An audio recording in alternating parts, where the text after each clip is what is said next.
दोस्तों, आप सभी का स्वागत है हमारे YouTube चैनल सोलंकी स्टूडियो 09 पर। यह बात है 1560 से 70 के बीच की, जब पानीपत की दूसरी लड़ाई के बाद अकबर दिल्ली का बादशाह बन गया था। अकबर ने अपना साम्राज्य विस्तार चालू किया और पूरे हिंदुस्तान के राजाओं ने उसका आधिपत्य स्वीकार कर लिया था।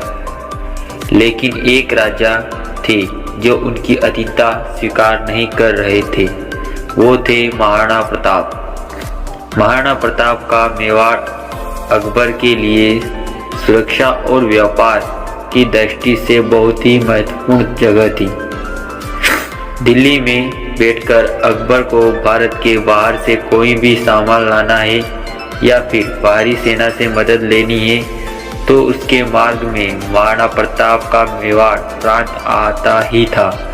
अकबर ने महाराणा प्रताप को अपना प्रदेश उसके हवाले करने को कहा, लेकिन महाराणा प्रताप ने अपना प्रदेश नहीं छोड़ा। अकबर ने राजनीति के सारे पैतरे इस्तेमाल किए।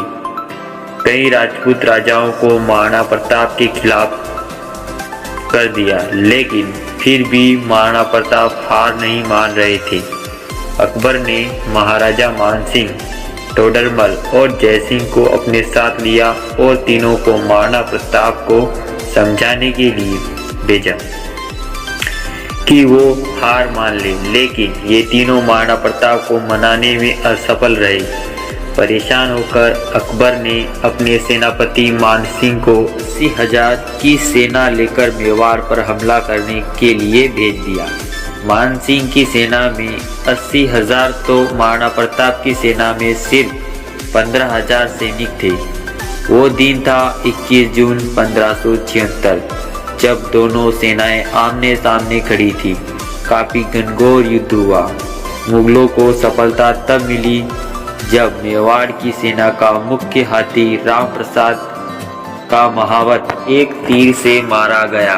महाराणा प्रताप अपने घोड़े चेतक पर सवार होकर हाथी पर बैठे मानसिंह के सामने आए और उस पर अपने भाले से जबरदस्त हमला किया। हमले में मानसिंह भी जख्मी हुआ और उसका महावत भी, लेकिन उसी समय उसके हाथी की सूंड में जो तलवार थी उससे चेतक के पैर घायल हो गए। बल सैनिकों ने मानसिंह की तुरंत घेराबंदी की और उसे बचा लिया। अपने प्रिय घोड़े चेतक के जख्मी होने से महाराणा प्रताप चिंतित हो गए और अपने खेमे में आ गए। मेवाड़ के सारे सरदारों ने महाराणा प्रताप को विवश किया कि इस लड़ाई में उनका बचना जरूरी है और इसलिए उन्होंने अब रणभूमि छोड़नी चाहिए ताकि बाद में वो अकबर से लड़कर मेवाड़ की रक्षा कर सकते हैं। और तब महाराणा प्रताप को ऐसा ही करना पड़ा। हल्दी घाटी में पराजित होने की सजा के तौर पर मानसिंह को अकबर ने 6 महीने तक दरबार के बाहर रखा।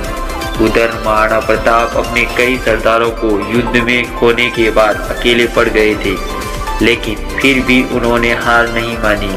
वो जंगल में भीलों के साथ रहने लगे, उन्हीं तरह खाना खाने लगे, जमीन पर सोने लगे और भीलों को मिलाकर उनकी सेना भी बनाई।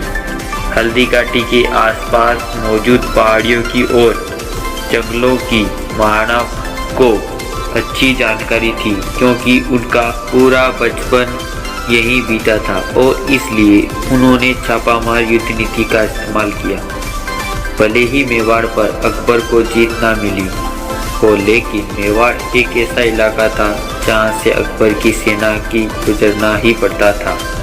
महाराणा के सैनिक उस पहाड़ी इलाके में फैल जाते थे और अकबर की सेना पर हमला कर दें।